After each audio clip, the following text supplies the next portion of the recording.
In the beginning of the industrial age, very few children could receive education because they were not wealthy enough to attend. Even then, schooling was very minimal because teachers hadn't had much experience themselves. The most common reason why children couldn't receive education was because they had to work, whether that was on a farm or in their parents' shop, even if their job was begging on the streets. Sometimes they couldn't go to school because they didn't have enough clothing.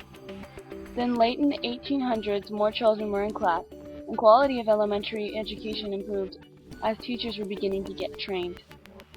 The only children who could have full access to school were mostly the wealthy or middle-class boys. Sometimes their parents only had enough money to send one of their children to school. This would usually be a son because men could provide more efficiently during this time. When girls were sent to school, it was primarily so they could marry well and become better wives or mothers.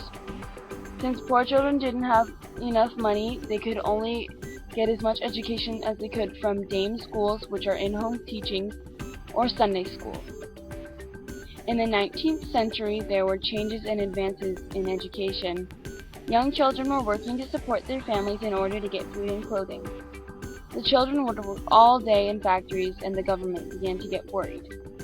In 1833, the government passed a Factory Act. This act ensured that children received education for a certain amount of hours. The children's education must include basic skills such as reading, writing, and mathematics. The Factory Act made certain that children get 2 hours of schooling each day. It also ensured that ages 9 to 13 could not work more than 9 hours a day, and ages 13 to 18 could not work more than 12 hours a day. As the years went on, the number of hours in school increased.